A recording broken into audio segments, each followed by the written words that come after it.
Bien, entendemos de que las yardias es usuario que es específicamente flagelado. Entendemos de que el hambre en sí proviene de su respectivo, que justamente viene el lado, o justamente entendemos de que este parásito tiene dos formas biológicas, una forma de resistencia que va a ser el quiste y una forma vegetativa o invasiva que va a ser el clorozol. Pero el momento que entender que este parásito hasta el momento se sigue estudiando, se pudo ver gracias a la biología molecular, encontramos 8 genotipos, de los cuales los primeros dos, el tipo A y el tipo B, van a ser los más adecuados. Van a aceptar. Podemos comprender que esos genotipos van a estar distribuidos y entendemos muy bien de que este parásito no solamente va a afectar al ser humano, va a afectar también a diferentes especies de animales. O sea, por ende, eso ya lo hace más complicado de parásitos, ¿no? Encontremos de diferentes animales de sangre caliente, pueden ser rumiantes, pueden ser cánidos, y efectivamente pueden ser algunos antibióticos. Ahora, si hablamos en sí de las formas biológicas de parásitos, podemos ver que este protozoito va a ser típico. Entendemos que va a ser una forma uniforme, porque algunos van a ver una de ellas. Entendemos que va a tener dos núcleos. Estos dos núcleos van a estar ubicados justamente en un segmento que se va a denominar el disco succionador o el disco succionador. Justamente ese elemento es muy importante. Cada microorganismo que han visto hasta ahora, para poder causar alguna patología, tiene que adherirse. Entonces, este parásito tiene justamente este tipo de técnicas bien especializadas y se usan a hacer el disco succionador. Vemos de que van a tener cuántos flagelos o cuántos pares de flagelos. Van a dar los militares, los mismos caudales. Estamos oyendo en comparación de otros usuarios, van a tener un tipo de movilidad, un tipo de movimiento del rango. Es por eso que en el momento de diagnóstico, si hablamos de muestras que sean relativamente frescas, en el momento que vayamos a hacer una observación directamente al microscopio, ese movimiento, el rango, es lo que tenemos que ver para diferenciar el tipo de biológicos.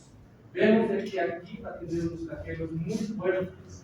Entendemos que van a estar conformados por el famoso axonema 9+2. ¿Qué quiere decir? Que todos los microtúbulos van a estar justamente ordenados en hileras, que van a estar justamente como una pequeña fila cerrada, y entendemos que va a haber dos.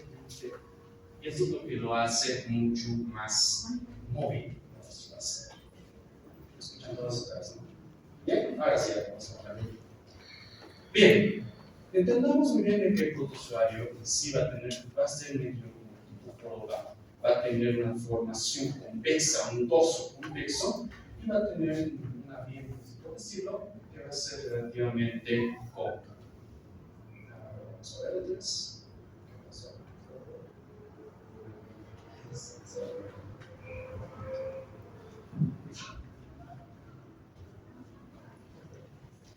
Bien, gracias a la microscopía electrónica podemos ver con más detalle cómo es el protozoito. Es justamente gracias a ese disco succionador o el disco succionador que va a ser el fundamental para que esta pueda abrirse y después causar la respectiva patología. Ahora tenemos que la otra forma que va a ser de resistencia va a ser el quiste. El quiste va a ser ovalado, vamos a encontrar justamente 4 núcleos. Si vamos a ver un quiste maduro va a tener 2, pero a este punto cuando llega a tener 4 ya se le considera maduro.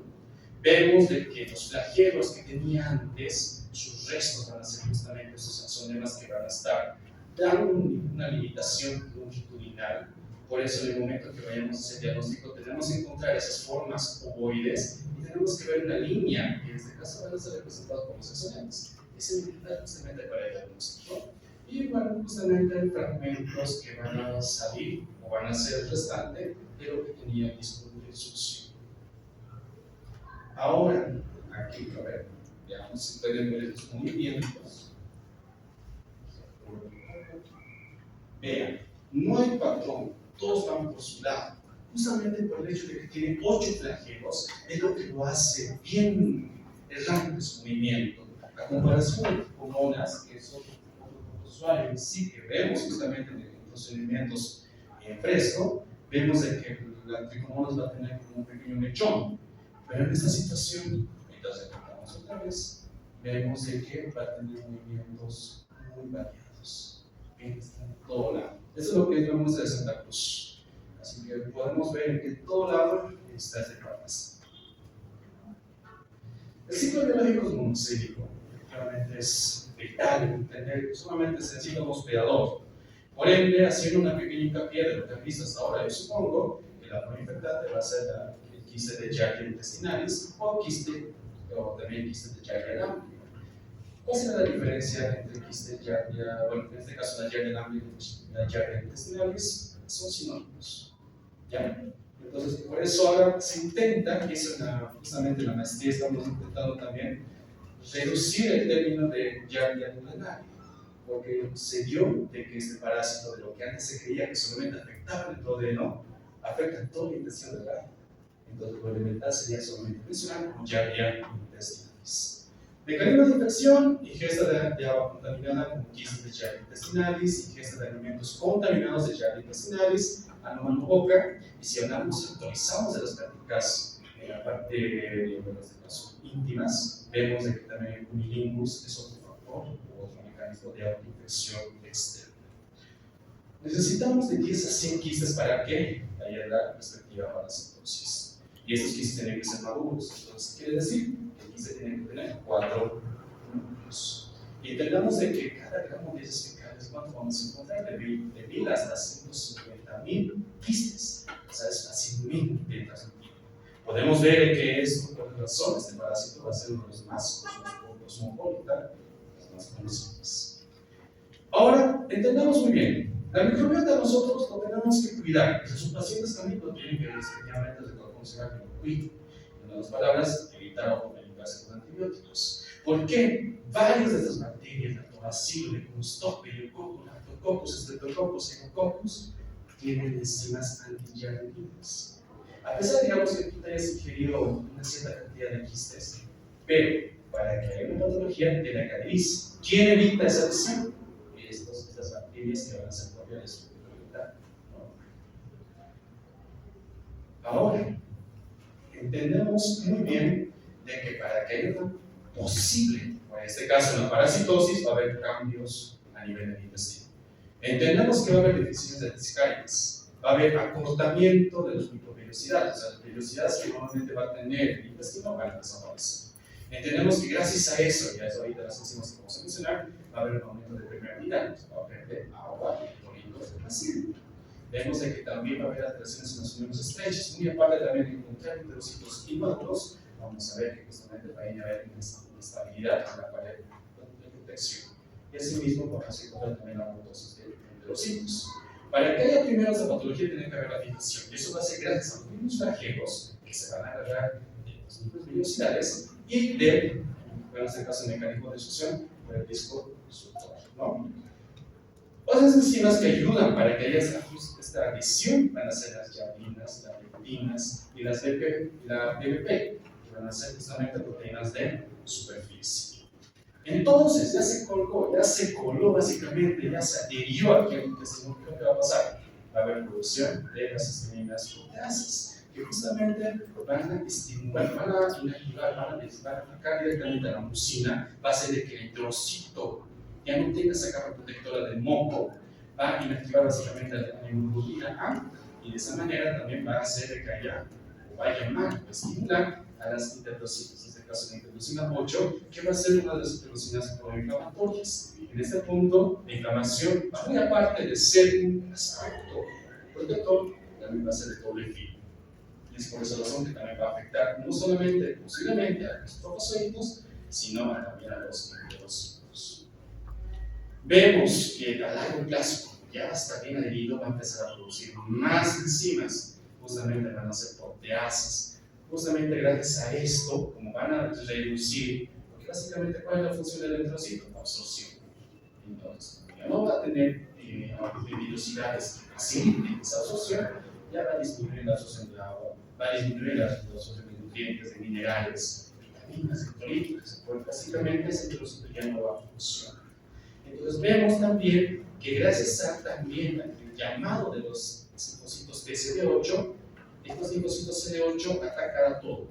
Puede atacar al agente biológico como también al enterocito. Entonces, este enterocito maduro, de un lado, y aparte también de ser estimulado para que tenga apoptosis, van a empezar a desaparecer. ¿Qué va a hacer el intestino en ese caso? Va a llamar a más enterocitos, pero estos enterocitos estarán preparados, ¿no?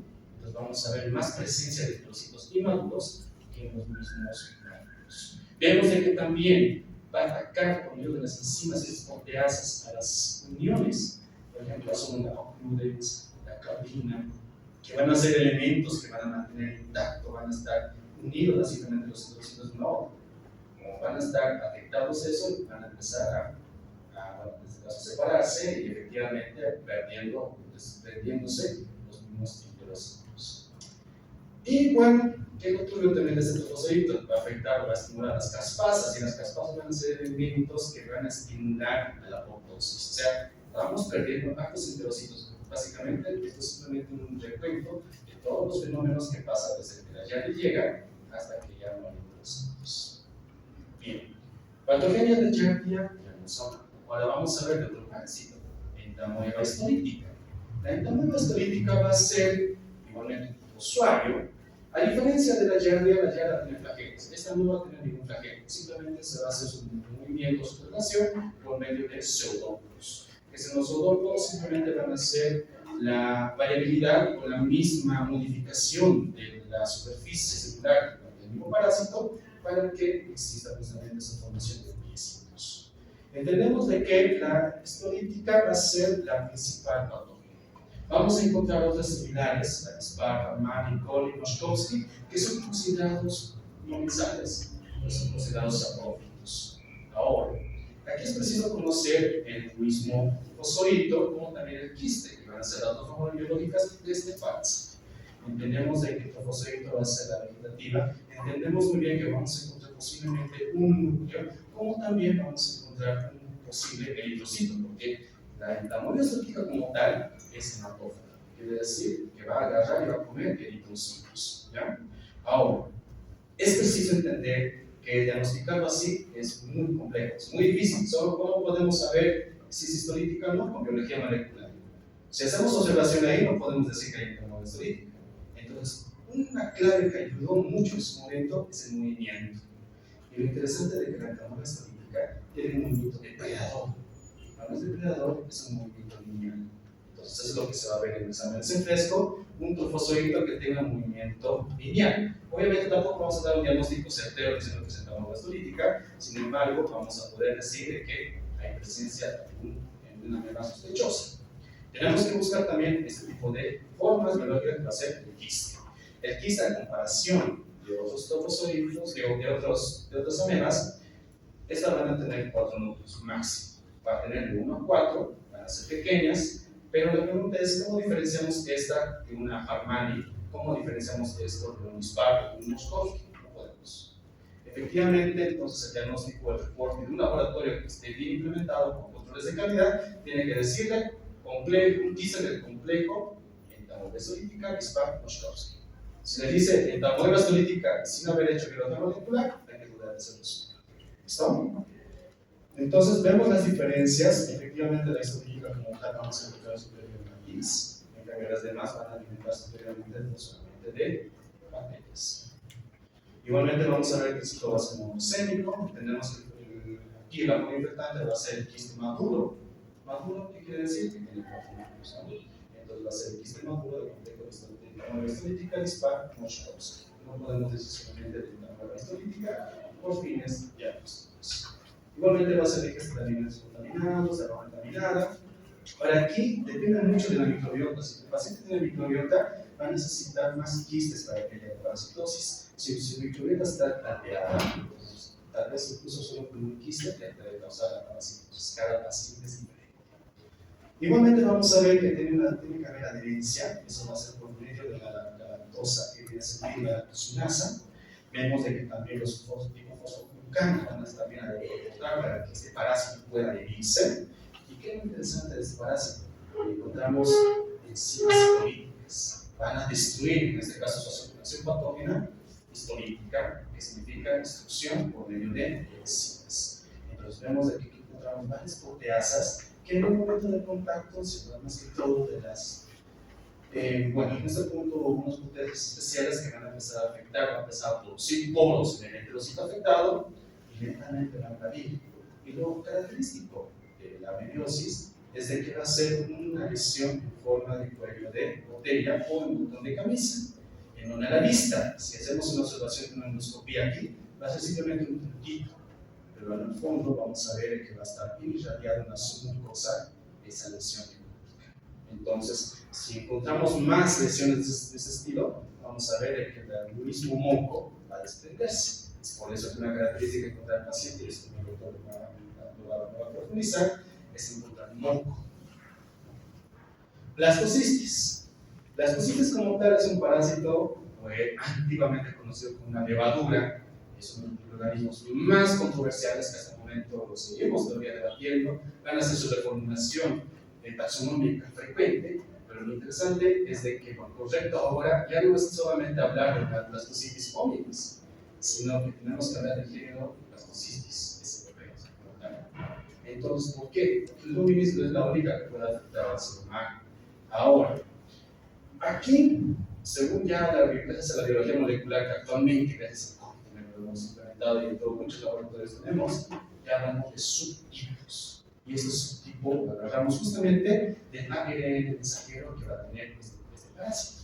Y de acuerdo a ese genoma, hemos clasificado así: subtipo 1, subtipo 2, que van a ser los primeros que van a afectar al ser humano, subtipo 3, subtipo 4, hasta 9, que efectivamente van a ocasionalmente afectar al ser humano y también a otros animales, y del 10 hasta el 17 ya son netamente producidos para animales mortales, excluyendo al ser humano.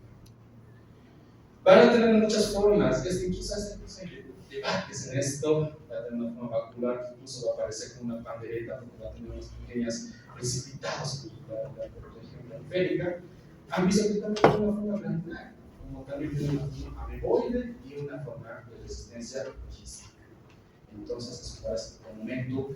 Y eso, la forma infectante todavía se sigue hablando, se sigue diciendo no, tal vez sí, pero obviamente vamos a ver a lo que las opiniones dicen que existe un quiste que puede ser una forma infectante en este ciclo biológico. Igualmente vamos a ver que va a tener su adhesión, porque también sus respectivas va a producir proteasas que va a afectar la mucina. Como verán, tenemos que destruir o tenemos que afectar también la microbiota del moco intestinal para que un parásito resistente pueda causar patología o que tenga más debilidad de causar alguna parasitosis.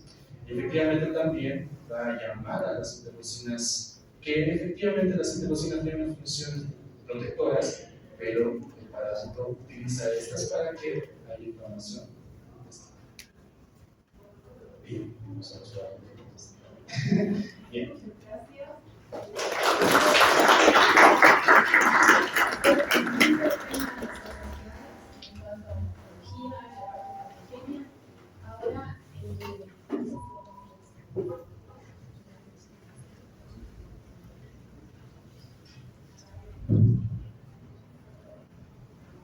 Entonces, ahora vamos a ver la parte clínica con toda la experiencia del doctor Calderón. Bueno, aquí. Muchas gracias por la invitación. Se agradece mucho su paciencia por escuchar.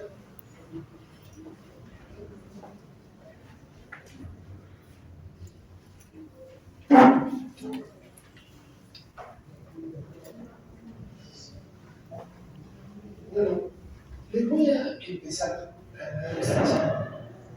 contándoles una experiencia. Hace muchos años, cuando yo trabajaba en el gas todavía y era joven, noté que muchos de mis pacientes tenían por consulta por distensión abdominal, flatulencia, en muchos gases, contaban muchos gases, en ocasiones muy violentos, cuadros alternantes de evacuaciones más o menos normales y diarreas.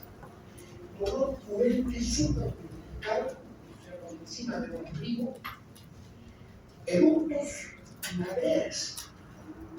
Muchos de los pacientes eran tratados con artritis. Tenía helicobacter, pero no se mejoraba. Digo, qué raro, ¿no? Entonces empecé a investigar, a estudiar, hacía montones de comprobados geológicos y no encontraban nada, porque muchos laboratorios lastimosamente no le ponen mucha carga, salen negativos. Hasta que un pacientito insistentemente, doctor, me puede ver, por Dios. Entonces yo le dije, bueno, le voy a hacer la serie controlada. Y con una doctora amiga, que hizo su maestría en microbiología y parasitología en Europa, en España, le mandé las cositas y me dijo, oh, pero tienes años.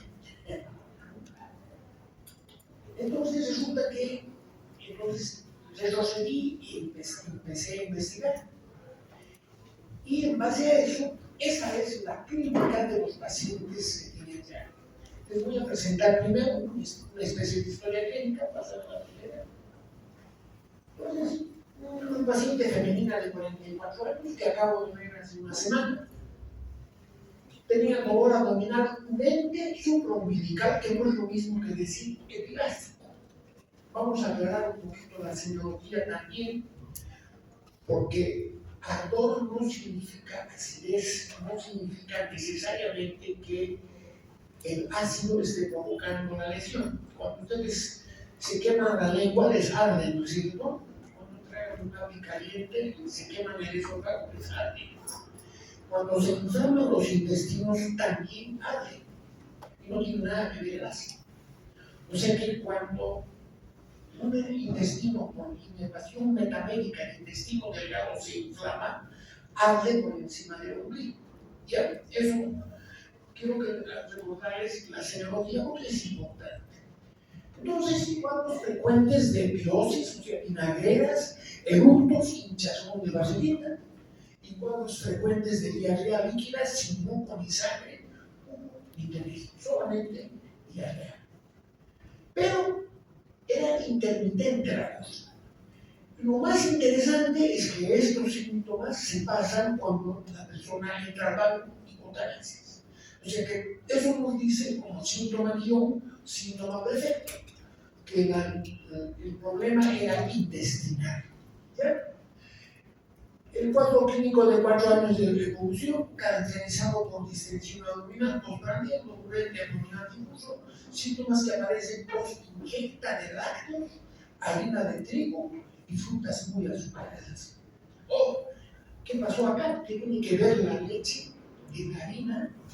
Entonces resulta que muchos de esos pacientes eran tratados con leucemia.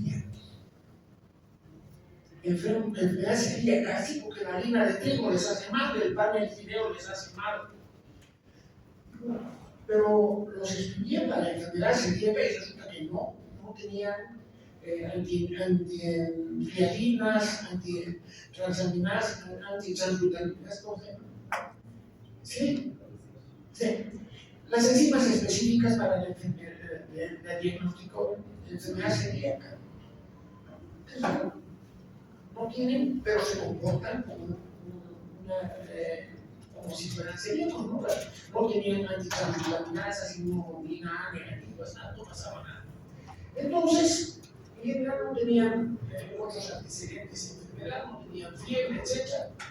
Lo más importante era que tenían intolerancia a lácteos y harina de trigo, frutas puntos. Lo interesante es que solo tenían diarrea cuando comían estas cosas y no cuando no comían. Cuando se privaban, los pacientes estaban bien. Entonces, empezamos a leer la siguiente, por favor. Nuestros diagnósticos diferenciales, ustedes saben que cuando ven un paciente con diarrea siempre tienen que hacerse un diagnóstico probable y 2 o 3 diferenciales, ¿no es cierto? Entonces yo me planteé, Es una enfermedad ulcerosa péptica. Estos pacientes se ponen esa gira por encima del ombligo, gastritis más, o ya con úlcera.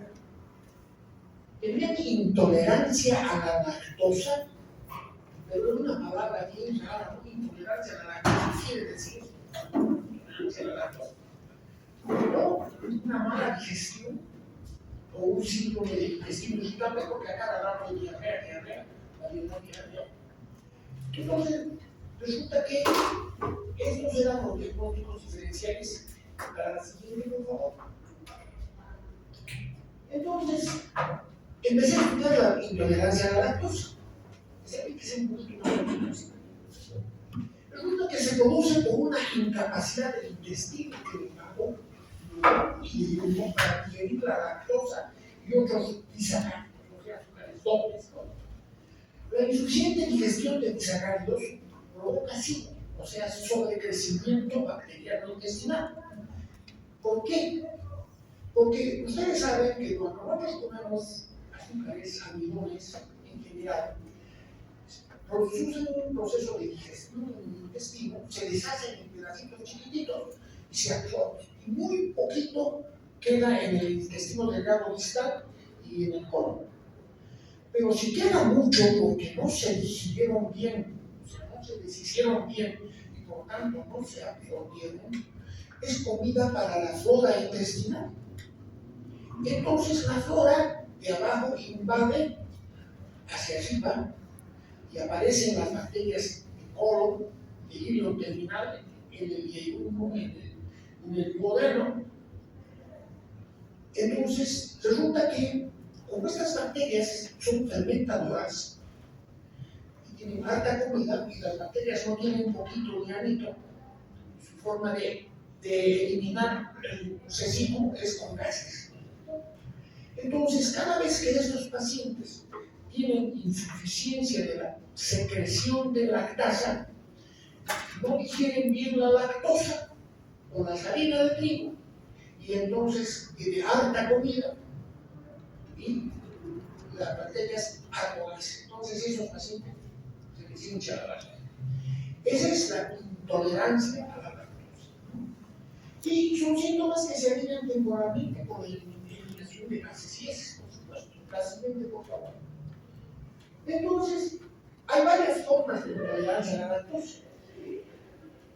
Es la hipolactasia congénita, son gente que nace, bebés que nacen sin leche. Antes se morían todos, porque no había leches sustitutivas, y se morían porque el bebé lo único que come es leche. Ahora ya vienen porque se les dan cosas sustitutas que no tienen lactosa y no se puede. Pero también hay la hipolactasia primaria, que es una deficiencia primaria de lactasa, la más común, que son los viejitos como yo, que ya les va fallando un poco la secreción de lactasa por vejez. Entonces, la mayoría de las personas mayores les hace un poco mal la leche, porque no tienen ya suficiente lactasa. Esa es la primaria. Y hay otras que son hereditarias, y es frecuente en asiáticos, hispanos y nativos americanos. Y luego viene la hipolactasia secundaria, que es una forma adquirida durante la vida. De golpe, gente que toleraba la leche antes, ahora ya no la tolera. Esa es la hipolactasia secundaria.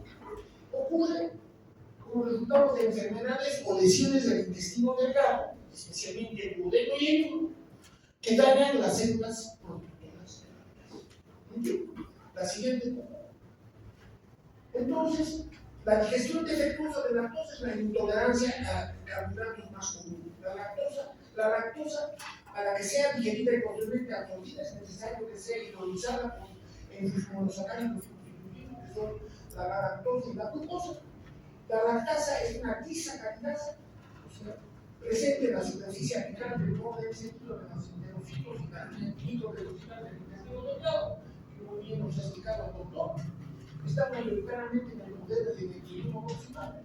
Y cuando la lactasa es inadecuada, la lactosa llega al colon, donde es fermentado por la flora intestinal y se producen ácidos grasos de cadena corta y gas, sobre todo hidrógeno y óxido de carbono, cuando el sobrecrecimiento bacteriano intestinal es predominantemente de bacterias de intestino delgado, entonces el paciente hace diarrea. Pero si la alteración de la flora es de bacterias de intestino grueso, entonces se produce gas metano. Y el gas metano produce estreñimiento.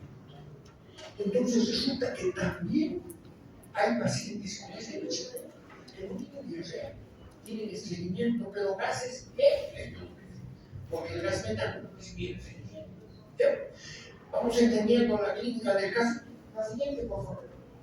Entonces, ¿cuáles son las causas más comunes de enfermedades secundarias? Enfermedades inflamatorias intestinales, como la enfermedad de Crohn, que puede afectar el intestino delgado, no solo una enfermedad celíaca, por eso es que muchos celíacos tienen igualmente la sintomatología de la que estamos hablando. Y en Cochabamba le dicen que todos son celíacos, ¿no? Y no es verdad. Infecciones gastrointestinales, sobrecrecimiento bacteriano intestinal también, porque hay pacientes, por ejemplo, diabéticos que tienen trastornos motores en el intestino delgado que hacen sobrecrecimiento bacteriano y ellos pueden provocar ese sobrecrecimiento por formación de gases ácidos en el intestino delgado, lesionar la mucosa y disminuir la producción de la cáscara. Hay daño por radiación síndrome de intestino irritable, fibrosis quística, uso exclusivo de laxantes, AINES, resulta que la diarrea es culpable también de todo este problema. Y en mi experiencia, yo veo mucho paciente. Yo digo que el 30% de los pacientes que veo en clínica vienen con esta sintomatología y son tratados de gastritis. ¿Por qué? Porque le hacen una prueba en heces de Helicobacter pylori y como nosotros tenemos aproximadamente, de acuerdo con un estudio que hice en el rancho sobre 5.000 biopsias, aproximadamente 8.780, el 68.8% de los pacientes de La Paz tienen Helicobacter pylori, pero solo 80% tienen síntomas. O digo 20% tienen síntomas, 80% no tienen. O sea, uno puede tener Helicobacter y no tener síntomas. ¿Ya? Eso es sumamente importante, porque ahora le echan la culpa de todas las melancolía, el Helicobacter, y la verdad que no es así. Entonces, tenemos la siguiente cosa.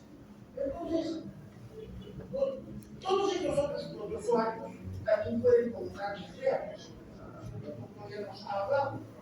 No voy a dedicar a los dos primeros porque tengo más experiencia. La verdad es que he estudiado un poquito sobre el gastrocitis, pero siempre me salen muy conflictivos los resultados del laboratorio, porque algunos tienen, le pido por cualquier cosa un coplo y sale gastrocitis y el paciente no tiene nada. Y la otra que tiene diarrea, o sea, es muy difícil de interpretar, creo que eso tendríamos que discutirlo. Por eso les voy a dar, porque yo sí tengo mucha experiencia, porque he trabajado mucho con esto y con ameba también. La siguiente. Entonces, ya hemos hablado de una causa muy frecuente de diarrea transmitida por agua y alimento. La infección que he experimentado junto con que una persona no tiene nada, le dan diarrea y es capaz de provocar diarreas. Y taxonómicamente son tres grupos de especies: la Aedes, Muris intestinales, Ordenales Colombia, últimamente es la única que se sabe que es que afecta al ser humano, que es la Ordenales Colombia, que actualmente se llama esperos. La siguiente, por favor. Es cosmopolita, endémica en todo el mundo. A 2 o 3% de los pacientes que llegan del pequeño son por la pedana. Sí, se adquiere la infección por ingestión de oral de trombocitos, es un parásito del intestino delgado. Eso es solamente porque cuando veamos el otro parásito es de todo. Este es el intestino delgado. Ya, la siguiente, por favor. Fácil que hemos hablado, doctor, de todos estos inmunológicos folicares en el moderno de uno. El 15 es la forma de resistencia y de transmisión que pasa de uno a otro. Coloniza el intestino delgado, pero ¿por qué coloniza el intestino delgado? Porque requiere nutrientes para su supervivencia y proliferación. Necesita al colesterol para sintetizar sus membranas lipídicas. Por eso es que vive en el intestino delgado. Y es un organismo de reproducción asexual, es una flor, y se reproducen por disciplina. La siguiente, por favor. Entonces, para ver la patogenia, tenemos que es multifactorial. Hay factores dependientes del parásito y factores dependientes del huésped. En todas las infecciones, en todas las parasitosis e infecciones, siempre existe eso, ustedes lo entiendan. Y yo creo que además, con un ejemplo que les voy a dar para entender lo que hay pacientes que hacen clínica y otros no. Ustedes habrán visto durante la epidemia de COVID que ahora no pasa. Personas que les han dado COVID y se han dado cuenta, les han hecho las pruebas y resulta que sí son positivos. Y se han dado cuenta, otros les ha dado una enfermedad más o menos gravecita, otros gravísima y otros hasta se acuerdan. En esto también es así. Hay personas que es el mismo parásito, pero hay personas que lo tienen y no está sanando. Porque su sistema inmune es bueno. Porque su sistema, su microbiota está bien regulada, bien equilibrada. Entonces, hay muchos factores que hacen que los pacientes que tengan síntomas y otros que no. Sin embargo, en nuestro medio existe este parásito que es muy fuerte. Otra cosa es que no lo diagnostican. Y le echan la culpa al helicobacter a esos pacientes que tienen un artrosis umbilical con distensión abdominal. El helicobacter no produce gases ni diarrea por si acaso. Nada, es una bacteria que está por debajo del moco gástrico y no tiene contacto directo con los alimentos. No tiene cómo producir diarrea ni gases. ¿No? Entonces, la siguiente, por favor. No se provoca alteraciones histoquímicas en la mucosa intestinal por la activación de linfocitos B, las proteínas abiertas de superficie se llaman.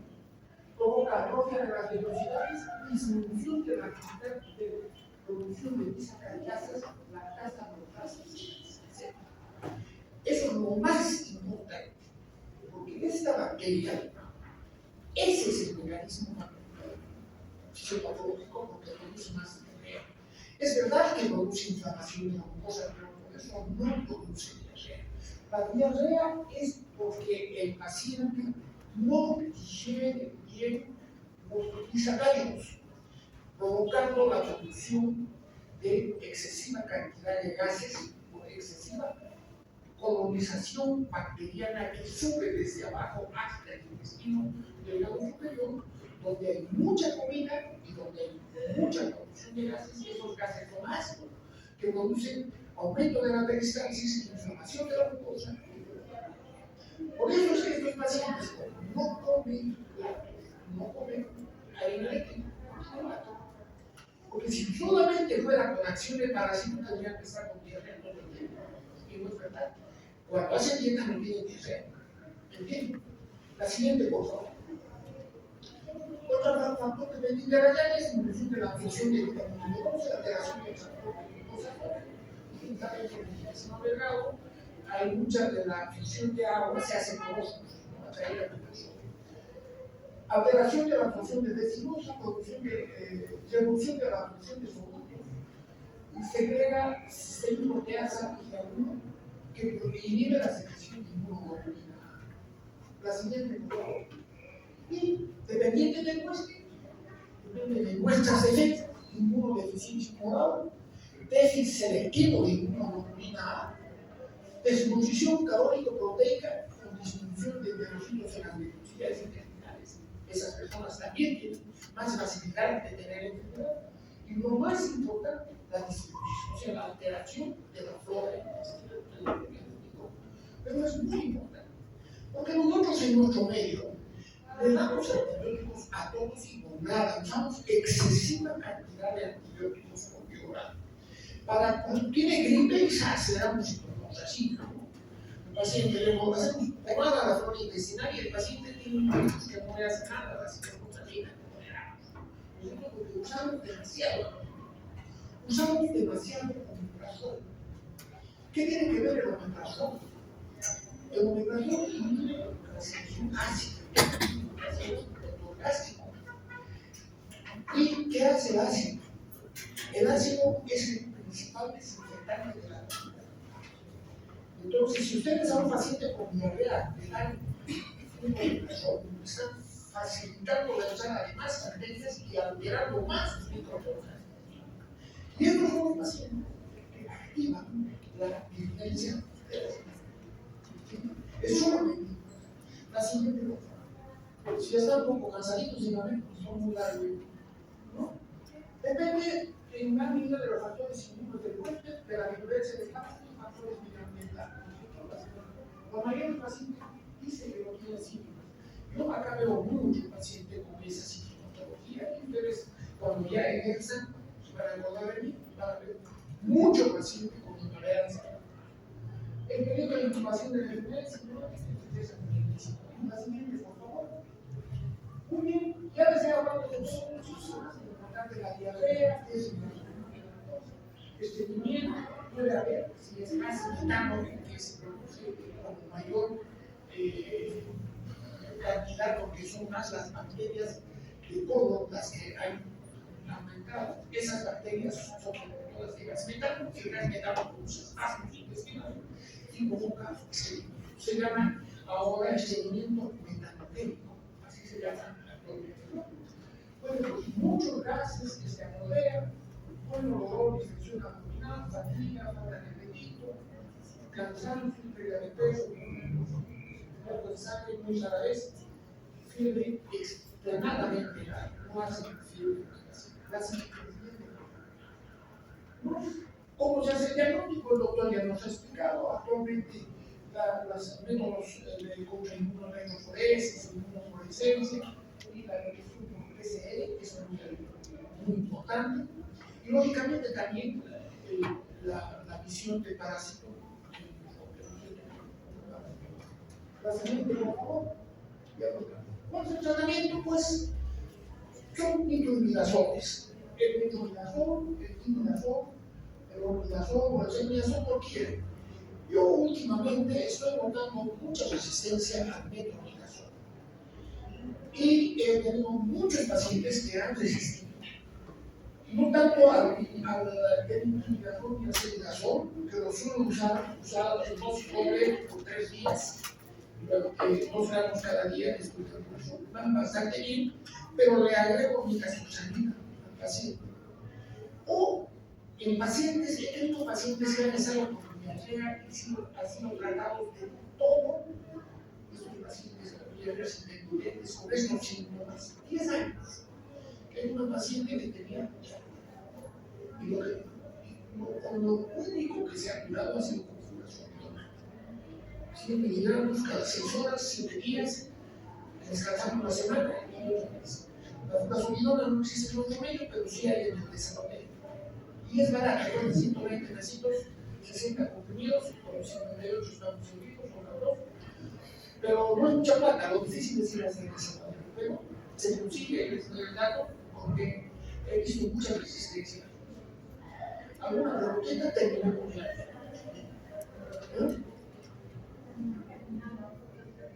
Entonces hablamos ya me. No voy a hacer tan largo. Sí. No podemos empezar igual con una historia clínica, ¿ya? Porque entendamos mejor. Masculino de 24 años, soltero. Motivo de consulta, diarrea con moco, sangre, poco y tenés. ¿Saben lo que es el pulpo? Es cuando una persona, a pesar de evacuaciones líquidas, tiene que ser fuerza para evacuar. Y tenésimo es la sensación de que no ha terminado. Entonces son pacientes que tienen, hacen caquita como agua. Después bastante largo. Si antecedentes patológicos de importancia, ¿quién refiere con antecedentes de haber estado de viaje en México y 2 días después de su llegada presenta diarrea con cuerpo sangre? Dolor abdominal, no se puede decir. ¿Ya? Al examen físico, dolor en ambos flancos, sin defensa voluntaria, leve taquicardia, peristalsis muy aumentada. ¿Qué diagnósticos presuntivos haríamos con eso? Una verdadera una disentería vaginal, una disentería una discusión. No sé si conocen esas enfermedades.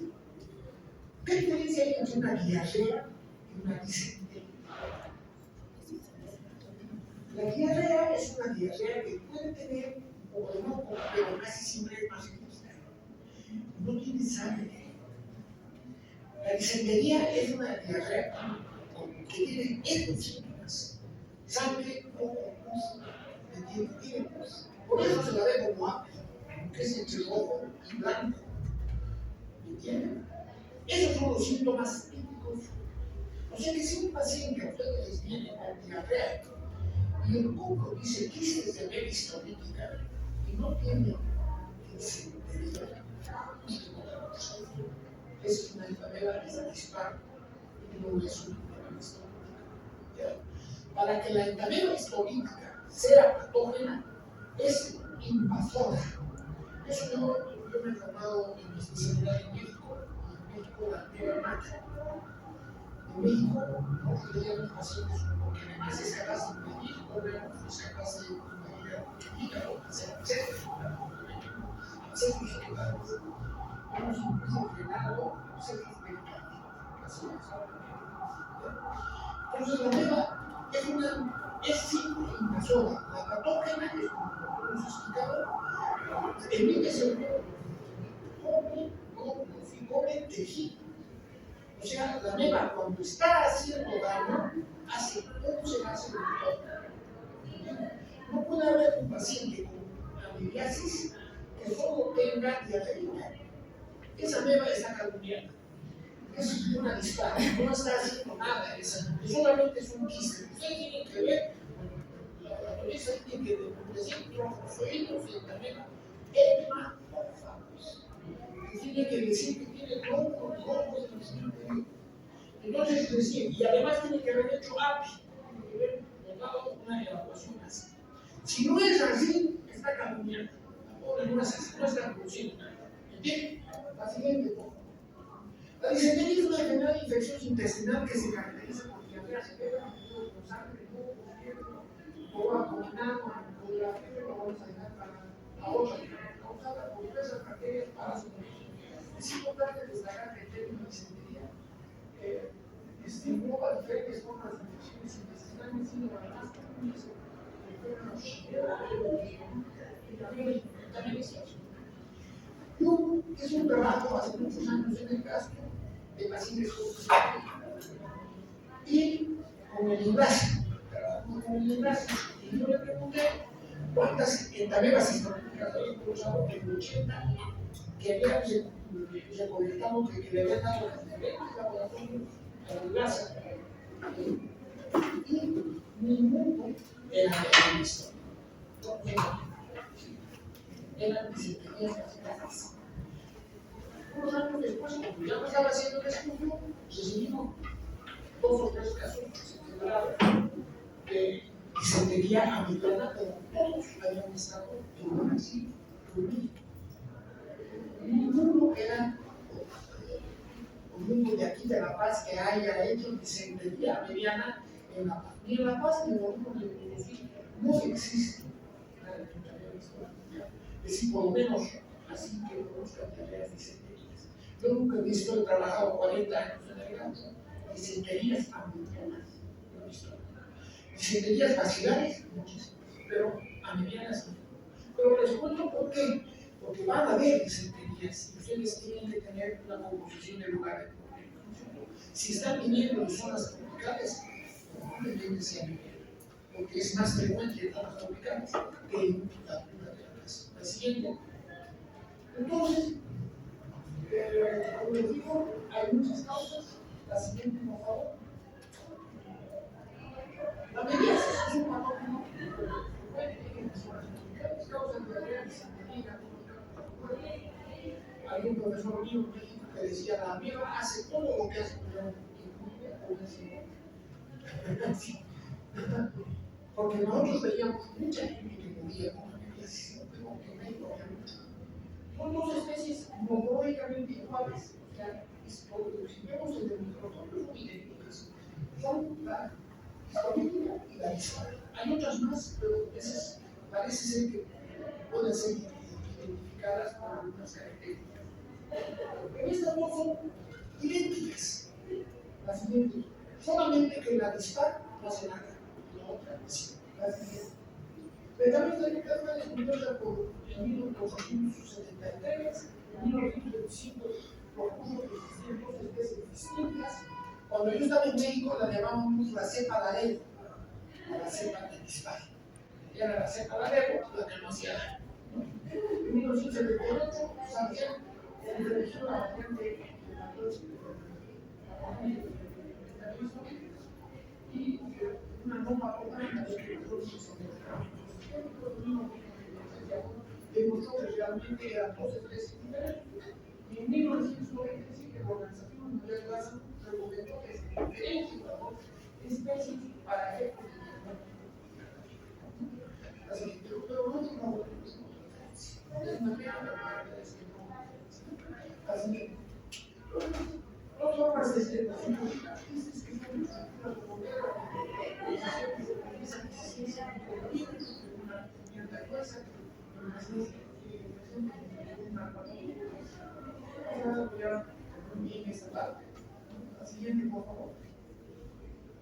el ciclo de vida se inicia en la depresión del desinfectante.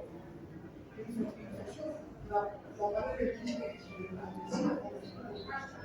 se enquista en el intestino, es un parásito del intestino, y se rompe el quiste, pasa a ser trombofónico y luego otra vez al quiste para que sea equilibrado. La siguiente, por favor. Es la cuarta causa de muerte del mundo de desinfección por la pediatría puede transmitirse a través de consumo de agua, marcadores parapsicológicos para determinar más frecuentes las enfermedades. Una cosa que me había olvidado decirles, el agua de la base de llave. El Instituto de Medicina Mayor de San Andrés ha hecho un estudio de agua y demuestra que el agua de la base tiene llave. No tiene enfermedad, no tiene llave. Y las lechugas de debajo tienen llave. Está demostrado por estudios que ha hecho la Universidad Mayor de San Andrés. Entonces es más frecuente esto, como les decía, si no están tratando. Pero hay que saber, porque si viene un paciente de zona tropical, viene a la base, tienen que saber, porque el único tratamiento es con ventiladores, no se puede ninguna otra cosa. La siguiente. Entonces, la patología de la COVID salmonella produce úlceras en ciego, sinodo y recto. Y por una disentería puede producir lo que se llama enfermedad. El paciente puede morir, destrucción del colon, puede producir la medicina familiar a menudo. Curiosamente produce la generación de una reacción de crecimiento de tejidos en el cielo. Es una bipolar, un cáncer de colon. Y puede producir procesos hepáticos y celulares. Son terribles. La siguiente, por favor. La infección aviana presenta un amplio espectro de manifestaciones clínicas. Bueno, como les digo, como en todas las cosas, hay pacientes que tienen, inclusive la patógena, y su sistema inmune es tan bueno que no es así. Eso en todas las enfermedades sucede. La población asintomática ocurre en el 9 al 90% de los casos. La colitis mediana puede ser hasta la peritonitis, la meliasis extraintestinal, entre las cuales se destacan la meliasis cutánea y la cutánea. Hay que hacer diagnósticos diferencial por la disentería vaginal, la chilena, y con la colitis ulcerativa. Yo tuve la oportunidad de ver en el año 1982 un paciente que llevaba varios meses siendo tratada con numerosas medicamentos y tenía una diarrea severa. Esta paciente tenía diarrea, o sea, que tenía esa era joven, solamente le voy a decir su nombre, era una chica joven, que tenía hasta 20 ocasiones por día, y todos los focos eran quistes en ellos. No había un foco. Yo la vi, fui al laboratorio del clínico que hacía los laboratorios y le dije, doctor, pero no hay un solo fosfolito en la boca. ¿Cómo le dicen que son ambientes? Le hice una colonoscopia y lo que tenía era una colitis, una enfermedad autoinmune. Le dimos el tratamiento y hasta ahora, gracias a eso, que estaba mal, una chatarra y ya se estaba poniendo muy grave. Y es por eso que hay que aprender esta enfermedad, porque existen otras enfermedades que ninguno que saber hacer el diagnóstico. La siguiente, ya les digo, pero ya también nos empezó a preocupar por la presentación de este tipo de descubrimiento del taquema distal, la cual es idéntica morfológicamente a la anaxolita. Resaltó las diferencias de poco para esto. Y su mirada actualmente se usa pruebas basadas en la detección de antígenos, más especialización de Japón. Y la tasa de recursos es excelente. Exactamente, es en base a metodología. Puede también usarse segmentación o combinación, pero a mí en la meniasis, lo bueno es que también hacemos sintáticos también las manifestaciones extras, la micronización 500 miligramos para adultos cada 2 horas es el tratamiento ideal. Pero si son niños de 35 a 50 miligramos es la otra forma para que. Pero ese es el tratamiento. El metronidazol también podríamos usar nosotros, pero yo no sé siempre usar metronidazol. Básicamente, muchas gracias.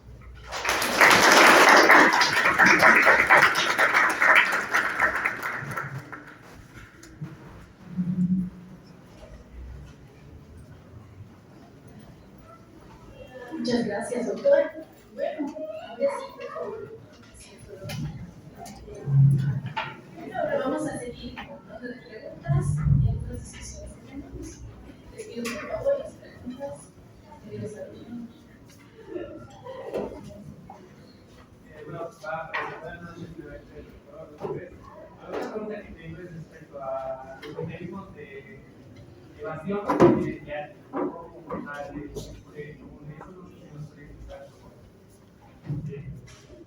es interesante la idea de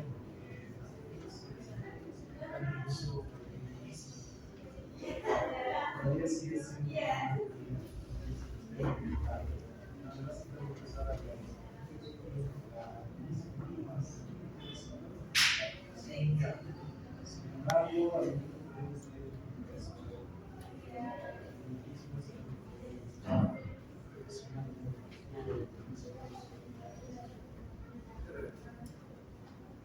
Muchas gracias. ¿Alguna otra pregunta que tengan, por favor? Vamos, María. Buenas noches. Yo tengo una pregunta respecto a la sintomatología. Como vemos diferentes patologías parasitarias, pueden haber asintomáticos o sintomáticos. Mi pregunta es, en alguna de las mencionadas, ¿se ha visto un caso? Por ejemplo, aquí ya, vamos a suponer que aquí, imaginariamente, hay estudiantes que toman o beben agua de la PIL y están infectados, ya, vamos a suponer. Y han visto casos donde personas asintomáticas de pronto se han convertido en sintomáticas y han entrado en una situación complicada en su salud. ¿Me pueden entender? Que de asintomáticas se han vuelto sintomáticas y han tenido que tratarse. Hay varios factores que pueden mover a un paciente que tiene la mera, pero asintomático. Primeramente, es política, la realidad, pero es así. Pero si ya tiene un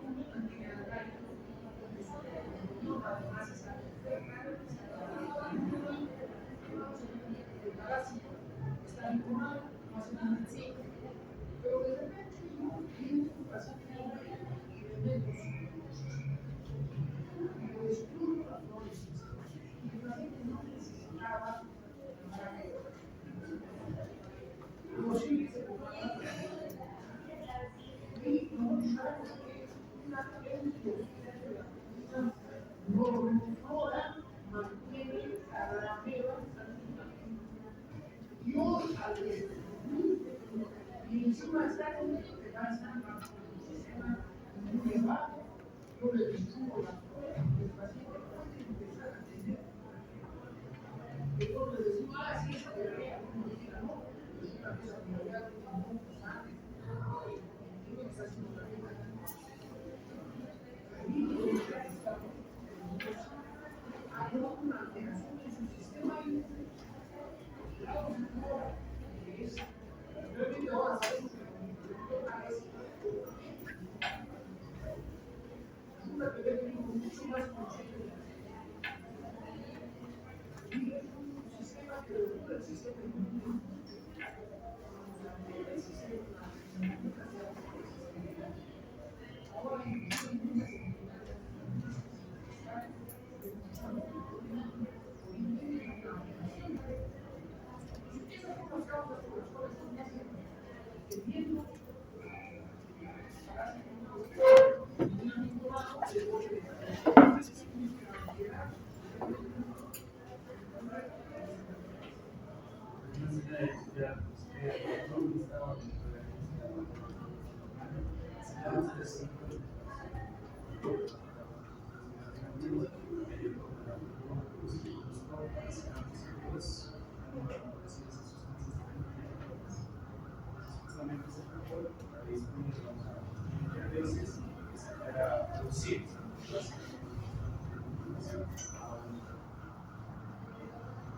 Podría decirse que al alterarse el sistema inmune se activara la infección, se activara el síndrome.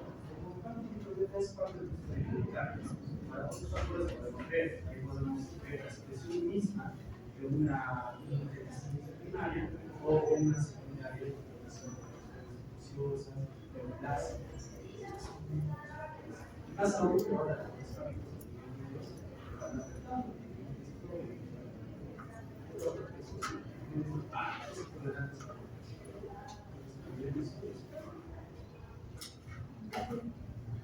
Bien, ¿alguna pregunta más?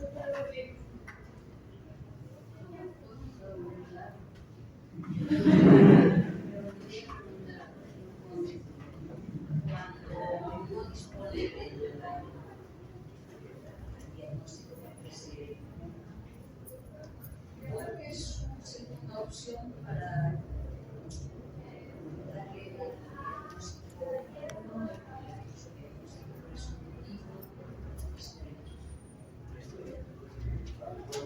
tenemos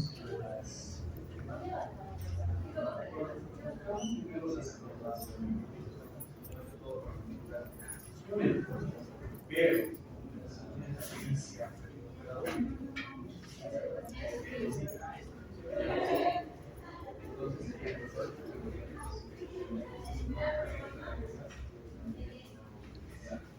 ahora también presencia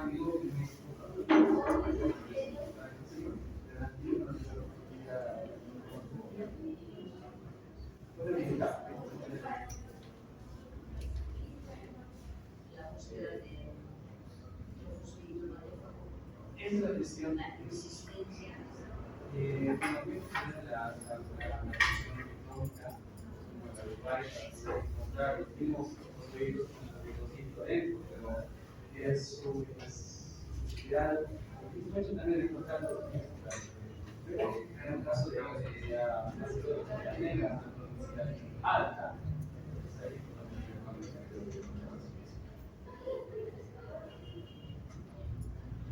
Bueno, a mí me interesaría mucho conversar acerca de lo que podemos hacer en nuestro medio. Tenemos mucha contaminación, es verdad. El agua no está totalmente purificada. Hablamos con mis alumnos, realmente tenemos que ver cuáles son las bases de purificación que tenemos aquí. Si realmente cumplimos con los estándares, pero definitivamente vemos que mucha infección habrá que ver.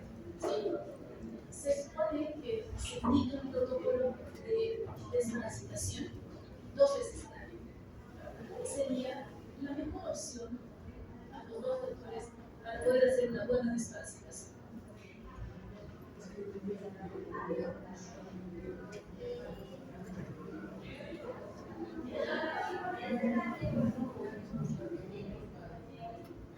diferentes tipos de parásitos.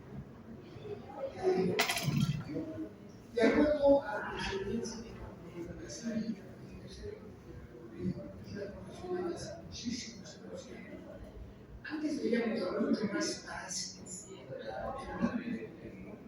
Veíamos, o sea, las calles, trichuras, veíamos muchísimo. Pero actualmente es rarísimo ver pacientes que en las calles, o menos en los habitantes de la ciudad de La Paz. O sea que quizás, no sé, debería ser diferente, pero yo veo poco ahora pacientes con dificultades mismos, ¿no? Pero sí veo más pacientes, como les digo, mi consulta, intolerancia a la lactosa, 30% de consulta es pacientes que cuando comen fideo, toman leche entera, se les hincha la barriga. O sea, es muy frecuente que tienen diarrea. Como yo les digo, la enfermedad celíaca es rarísima. De hecho, también un estudio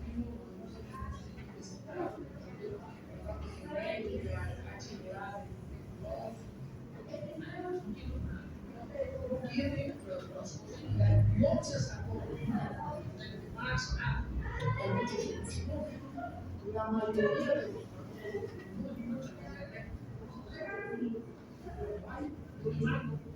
es curioso, nosotros hacemos endoscopías así, en el caso y vemos muy frecuentemente pacientes que tienen un modelo blanco o con múltiples partículas blanquecinas. Y le llamamos blanquecina especial. La mayoría tomamos biopsias y los patólogos nos dan unas descripciones de inflamación, así algunas veces mucho leucino, muchas veces no. Pero no nos dicen que haya parásito. Hay un solo patólogo.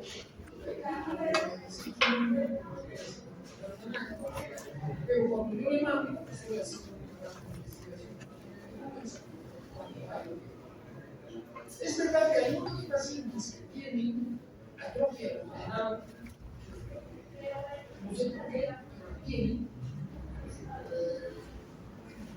modelos muy claros, tienen los pliegues normales de Kerning, y esos pacientes muy delgadita la glucosa, la biopsia sale atrófica, esos pacientes tienen secreción de lactasa, tienen disciplina, pero no son nada, tampoco no hay nada en la biopsia, utiliza lactasa, orden secundaria, una infección que tuvieron durante muchos años, ha sido. Pero yo, para hacer tratamientos así en general, quizás recomendaría que usen ciclodazol, dependiendo del peso, pero la verdad que funcionamos una vez cada 6 a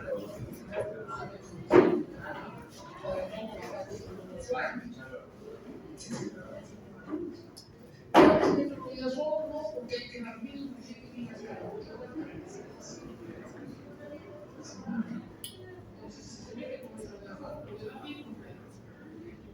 entonces puede ser mejor diseminación porque un mejor se puede dar solamente en una dosis y con eso y para que te Ahora también yo la parte de la educación, porque hacer mensajes, primero hay que corregir el código electrónico que se hace. Dos, hacer que el laboratorio haga mínimo reach en segmentación. Más, muchos laboratorios en la parte privada no realizan.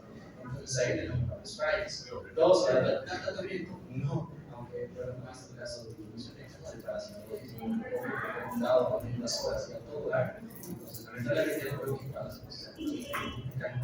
Entonces, de que las pacientes un tratamiento así. Ahora, yo pienso que el inicio a partir de la educación de la población. Desde ahí podemos decir que los estudiantes, como médicos, hacer la diagnóstica, hacer la parte de énfasis en clínica y relacionado con el laboratorio. Esas dos cosas nunca van a funcionar. El laboratorio tal, es así, la única banda. Pero el laboratorio es como si laboratorios son, los médicos simplemente somos como soldados unidos. Entonces, por ejemplo, tiene esta relación con el pensamiento integral. Entonces, por eso yo pienso que es una educación. Ahora, hay algunos casos hasta que ya incluso en la educación, trabajo, general, pero igualmente las llantas son resistentes, así que tenemos que buscar los equipos de la regulación. ¿Por qué? El mismo emisión, la emisión de agua, es de los alimentos mencionados, 88, y eso incluso, ¿cuánto tiempo tiene que pasar? Nosotros vemos de que ya está el cliente y la pagamos. Ahora, ¿cuál es el contraproducente? El agua se va evaporando. Entonces, ahí es donde nosotros digamos que tenemos que entender, y más aún al paciente, está en su casa, explicarles el ambiente, que acaba de ser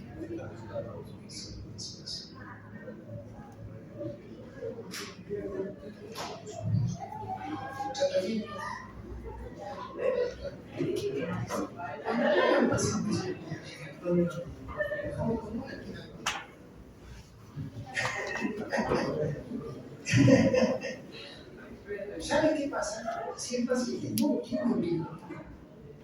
tiene fiebre, la salmonela es una bacteria que es, bueno, se dice bacteria. No hay salmonela. La verdadera salmonela patógena de cualquiera de sus variantes, dolor de cabeza, y la reacción, ustedes saben cuántas cepas de salmonela hay, 2.500 cepas de salmonela, y de esas ni 40 son patógenas, pero todas producen una reacción cruzada de la proteína. Si a mí me llevo a aplicar, más de la mitad tiene cuidado. Simplemente entonces, cuando llegan pacientes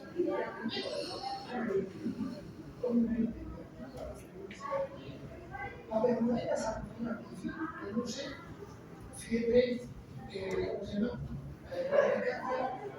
Gelatina, ¿qué quiere decir? Normalmente en otras infecciones, llevan juntas.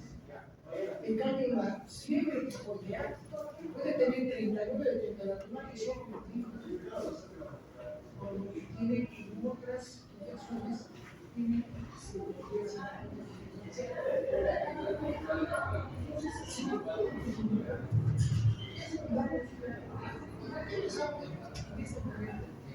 porque dan antibióticos sin necesidad y eso altera.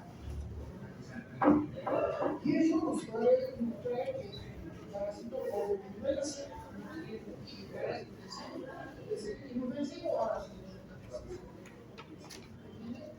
entonces a eso hay que destinar. Olvídense de mirar la clínica es más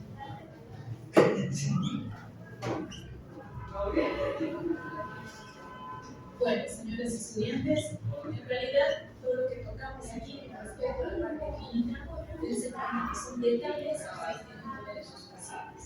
¿Cómo hacer un paciente si no sabe qué es y por qué lo está mal? Cosa que definitivamente también una patita de la mesa, pero no van a saber qué es y esas cosas que son chiquitas, son de detalle, son